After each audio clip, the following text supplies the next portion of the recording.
कर्जमाफीच्या संदर्भात बरीच चर्चा या ठिकाणी झाली।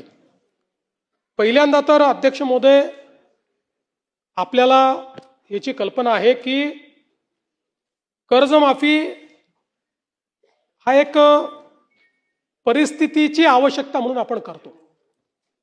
कुठल्याही कर्जमाफीने शेतकरी कधी श्रीमंत झाला नाही, तो होऊ शकत नाही।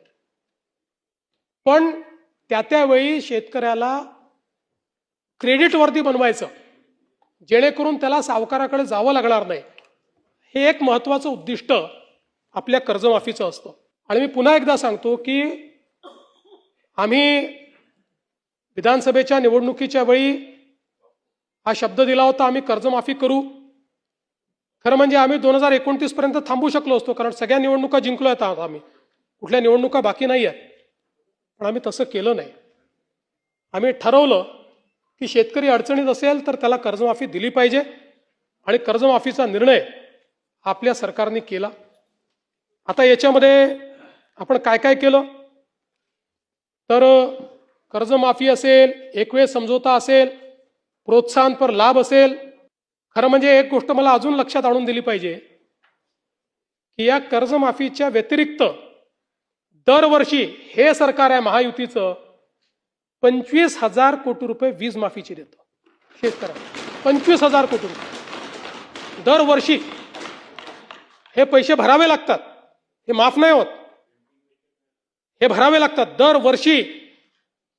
पहिल्या वर्षी 20,000 कोटी, 22,000 कोटी, 25,000 कोटी हे पैसे आपण भरतो। आणि एकूण जर आपण कृषी विभागाचा आजचा आउटले बघितला, सगळं मिळून वेगवेगळ्या योजना आणि देणारा सबसिडी, तर तो 95,000 कोटी रुपयाचा आहे। 95,000 कोटी रुपये। आणि हा कर्जमाफीचा निर्णय आपण घेतला।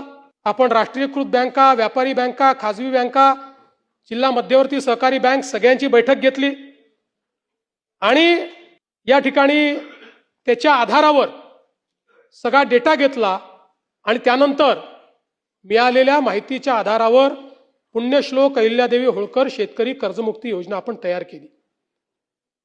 आता असं देखील म्हणण्यात आलं की 12-13 हजार कोटीचाच लाभ मिळेल आणि 36 लाख शेतकऱ्यांवर अन्याय होईल। हे विधान पूर्णपणे चुकीचं आहे, हे योग्य नाही आहे। खरं तर 56 लाख शेतकऱ्यांना 36,585 कोटीचा लाभ देणारी ऐतिहासिक अशा प्रकारची योजना आहे। आता मी आपल्या लक्षात आणून देतो,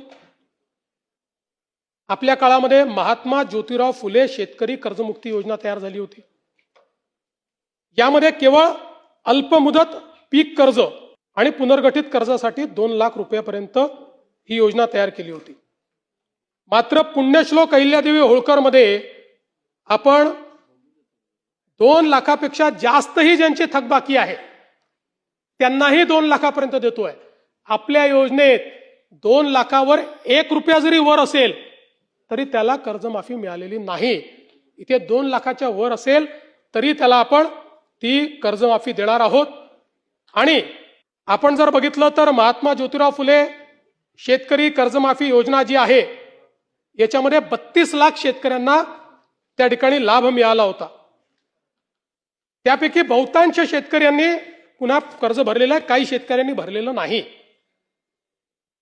आणि म्हणून आपण ज्यावेळेस कर्जमाफीच्या संदर्भात निर्णय करायला घेतला, त्यावेळी आपण एक प्रवीण परदेशींची कमिटी तयार केली होती, आणि या कमिटीला आपण काही लॉंग टर्म, काही शॉर्ट टर्म अशा पद्धतीनं काही सूचना द्यायला सांगितल्या होत्या।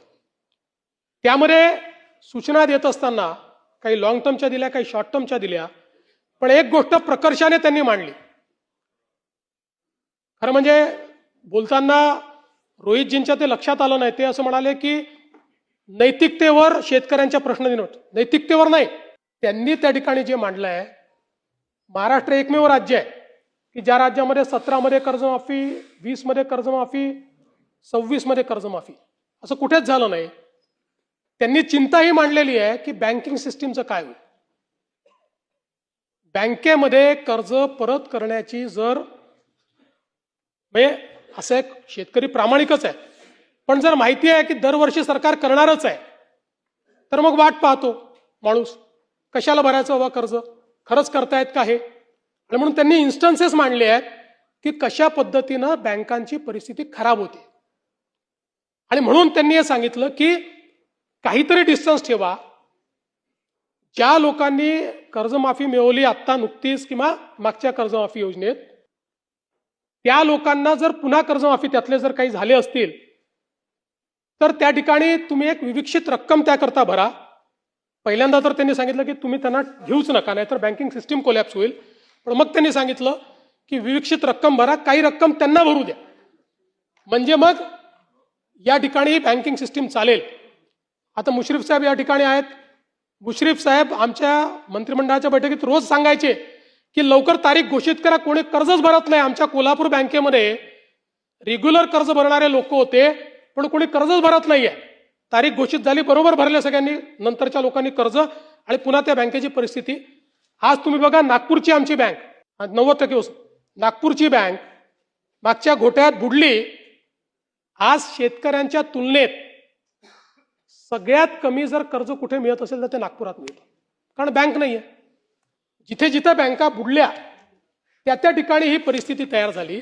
आणि म्हणून आपल्याला शेतकऱ्याला तर कर्जमाफी द्यायचीच आहे, पण सोबत बँकिंग सिस्टीम करता काही शिस्त लावणं हे देखील गरजेचं आहे. म्हणून अशा पद्धतीची शिफारस ही त्यामध्ये आली.